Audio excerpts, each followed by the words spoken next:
So originally, I was going to open up this video with a line from the show, maybe showing off Wanda's powers, but then I realized I'm not skilled enough in After Effects to be able to do, like, the red wiggly woos, so, Funko Pop, anybody? Hello and welcome to my review of WandaVision. Now, I haven't really mentioned it much on my channel, but I am a huge fan of Marvel. Scarlet Witch is my favorite character, as you can tell. So, WandaVision is literally the perfect show to start my first Marvel review. Now, if you haven't seen WandaVision yet, or if you're waiting for all the episodes to be released so you can binge it, your enjoyment of WandaVision is going to hinge on several different factors. How familiar you are with the MCU, how attached to Wanda and Vision you are as characters, and how much you're expecting out of the show. If this is kind of your first foray into the Marvel Cinematic Universe, I would say you would like it, but not love it. While WandaVision does a pretty good job at catching up the audience to what's happened with Wanda and Vision in the previous movies,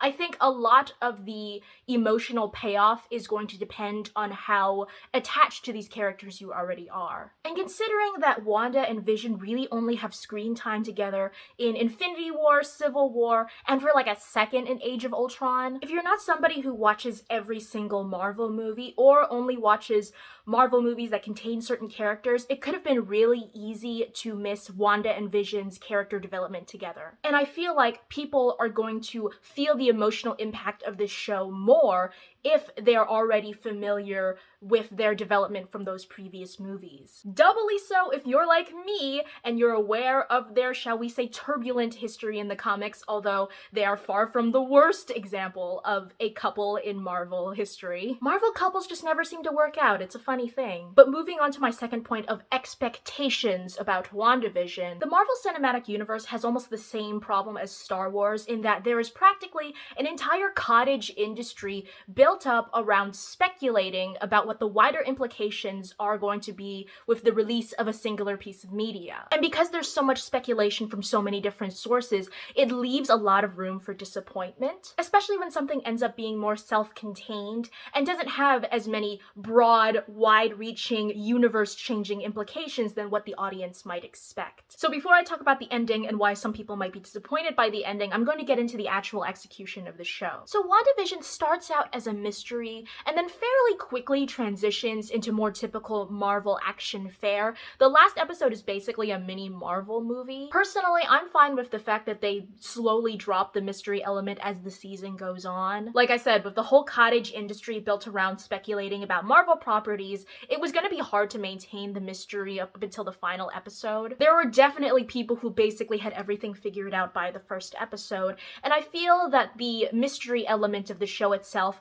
would have been better enjoyed by more casual fans who maybe aren't familiar with the source material. I personally really enjoyed all the homage episodes where they replicate a specific show or era of TV, and then also there's an in-universe reason as to why all but the last two episodes are structured this way. And I also appreciate that you can enjoy these episodes without really understanding the references. The writing, particularly the comedy, in my opinion, really stands on its own outside of whatever they may be referencing that episode. It's also really amazing to see all of the main cast embody all of these different roles while still staying true to their core character. The acting all around is phenomenal, even when the show moves out of the different homage episodes and into the more typical Marvel stuff and the writing gets less tight. And on to the more Marvel-y aspect of the show, which is almost isolated to the last episode. Hello, Editing Kim here, and I'm an idiot,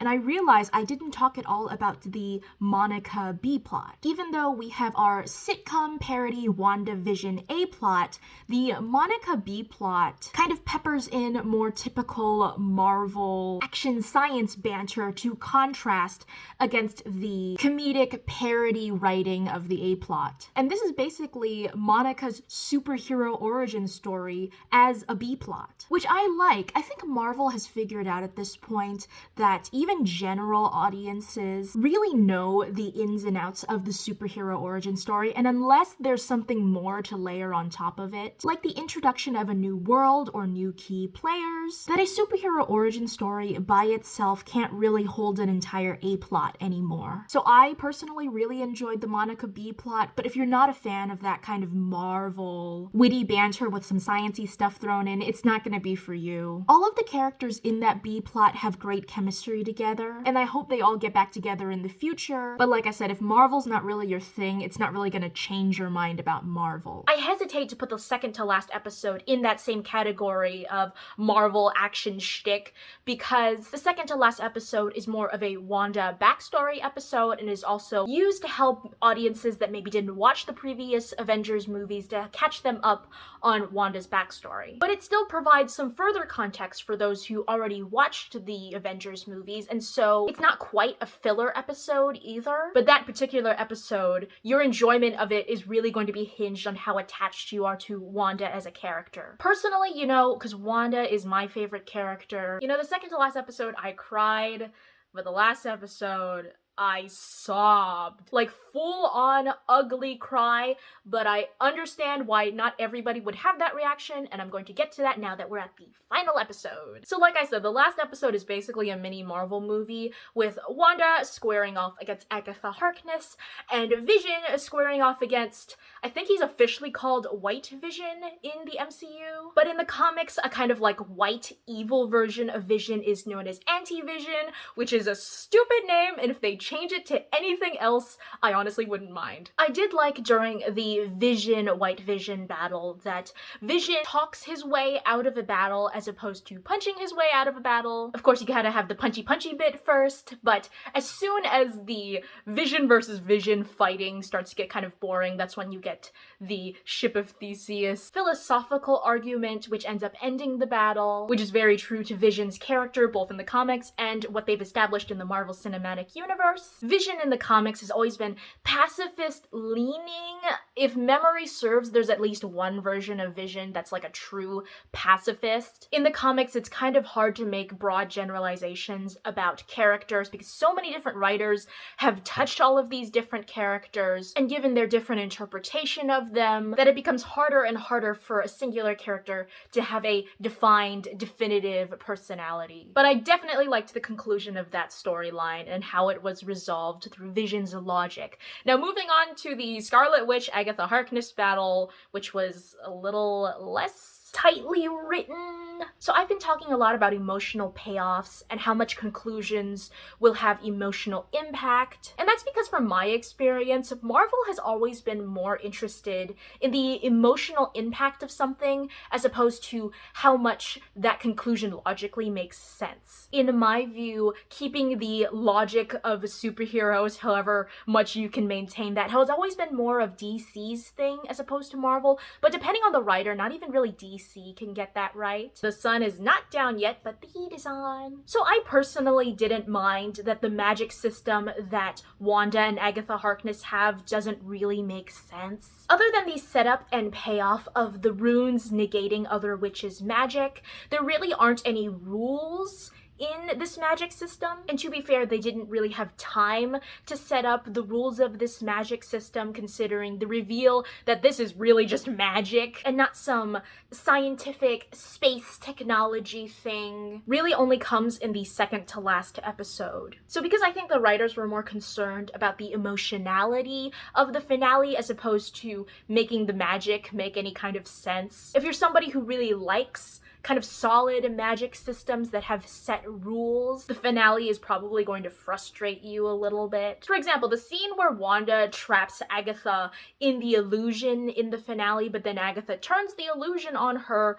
from a logic point, at least as logical as you can make magic, doesn't really make any sense. But from an acting point and an emotional point, shows how even though Wanda's got her powers now and she's doing this, that, and the other, that Agatha still has the upper hand. hand. In acting, a term for this kind of beat or scene is called a status switch, in which one character who has the upper hand at the beginning switches status with the other character, and a character that starts off as offensive becomes defensive, and vice versa. Speaking of writing and acting, while most of the main cast have phenomenal actors and good writing behind them, Agatha Harkness definitely has the underwritten Marvel villain problem. Marvel in general has always had a better time writing its heroes as opposed to its villains.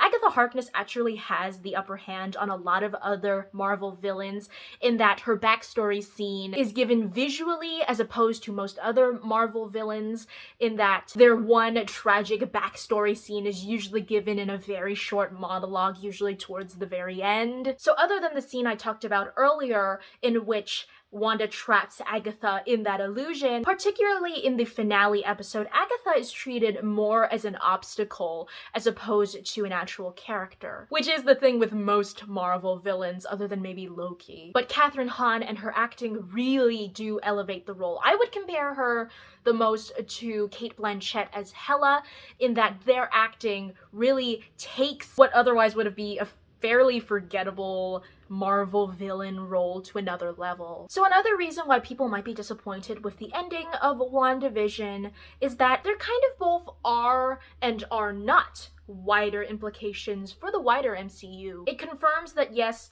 OG Vision is dead, but we have White Vision running around now because at the finale he just kind of flew up into the air and that's the last we saw of him. The ending also does not kill off Agatha Harkness, so it confirms that she can and honestly probably will return at some point. And Wanda has the Darkhold now, which you don't care about unless you read the comics. Even if you do read the comics, I know you still don't care. The history of the Darkhold in the comics is that it's been used both as a MacGuffin and also kind of as like a one true ring, in that it often seeks out people to corrupt with its like dark magic. So yes, instead of going to therapy, Wanda is getting into dark magic. But to list off some like popular theories that people were speculating about WandaVision, there was no Mephisto, there was no Doctor Strange cameo. And this is where, like I said in the beginning, depending on what your expectations for WandaVision were, there's a lot of room for disappointment. There can only be one ending of WandaVision, and because there is so much speculation built up of what that ending is going to be, it's not impossible, but I would say it's almost impossible to make everybody happy. And it's completely understandable if you were disappointed by the WandaVision ending. Alright, we got the heat on earlier, and now we've got skateboard guy coming back around. The two things that always interrupt my filming. But there are more reasons to be disappointed in the WandaVision finale, more than just whatever your prior expectations of what the show was going to be. The writing just isn't as tight in the finale compared to previous episodes. And like I said, I think that's chalked down to the magic system not really having any established rules, and the writers focusing more on the emotional conflict of the story as opposed to the actual logic behind the battle. Also, I could be wrong here. I'm filming this before the release of the Making of WandaVision documentary, but I have a sneaking suspicion that at least part of the finale was filmed after the beginning of COVID restrictions and with COVID restrictions. After Billy and Tommy stop the military, all of the military are weirdly frozen in place and there's never any kind of close-up shots of them after that one interaction. I know the in-universe reason they're not moving is because they're all under Wiccan or Billy's control, but there's just so many far-off shots and never really any shots where they actually interact with them afterwards that it's hard not to notice. There's also the one shot where Wanda is leaving the town and all the town have kind of come to like awkwardly, silently judge her. And everybody is very conveniently spaced apart and nobody really has any direct interaction with her, which from a story perspective is totally fine. They don't really directly interact with her, but it's just the spacing of that shot is what really piqued my attention. I don't know if that means they had to make any kind of changes to the script because of the new restrictions they were filming under, but it's definitely a possibility, and I really hope that the Making of WandaVision documentary goes into that. Now I have to talk about the themes of WandaVision and how personally for me the themes really touched me. The Marvel Cinematic Universe has had an overarching theme of loss, and this is especially true in WandaVision. While this was not the original property that the MCU intended to launch Phase 4 with, it's very interesting to have a piece of media that is so centered on loss come out during these unprecedented times. For those of you who don't know, my grandfather passed from cancer last year. We found out he was sick actually while I was daily vlogging Camp NaNoWriMo in July, and then the day of his inurnment, because he never got a proper funeral because of restrictions, I was also daily vlogging, and I took both of those days off in November and back in July. And it's just been a year of loss. Even without my grandfather passing away, not having my graduation, not doing the Disney college program. It's actually going to be my quarantine anniversary next week. Even though where I live, restrictions have kind of ebbed and flowed as the year went on, I've been really strict about lockdown this entire time, particularly because we were taking care of my grandfather, and then after he passed, we were helping my grandmother adjust to living on her own for the first time. So I haven't seen anybody who isn't my family or a doctor in a year now. Actually, that's a lie. I saw my hairstylist once last week. I finally got a haircut. So yeah, I'm not saying Marvel's nefarious. I'm not saying they planned this.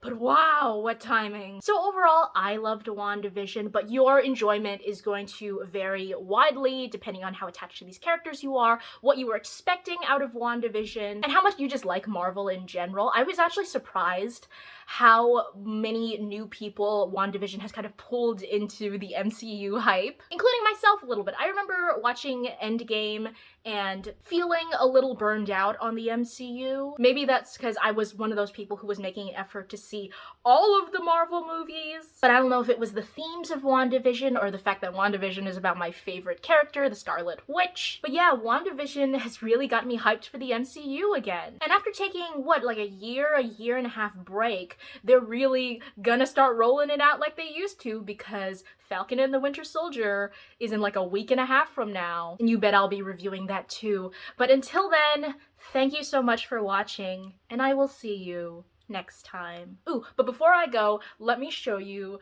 my Wanda shirt. Ta-da! I got this tank top at the Disney store in Manhattan in like 2016, 2017. It was definitely my freshman year of college. The lighting's a little different because I forgot to mention that my eyeshadow look and my makeup look in general is kind of inspired by the X-Men Evolution version of Wanda. I'm pretty sure she actually has red lips in that cartoon version, but it's kind of going for like grungy goth vibes. In case you're wondering what my next review might be. As for the Funko Pop, I can't remember if I bought this for myself or if it was gifted to me. I'm not really a Funko Pop person. I'm actually not even allowed to display these while I'm home, but I have a few Funko Pops of characters I really love. But yeah, that's the outfit showcase slash Funko Pop showcase for people who care. Thank you so much for watching. I will see you next time.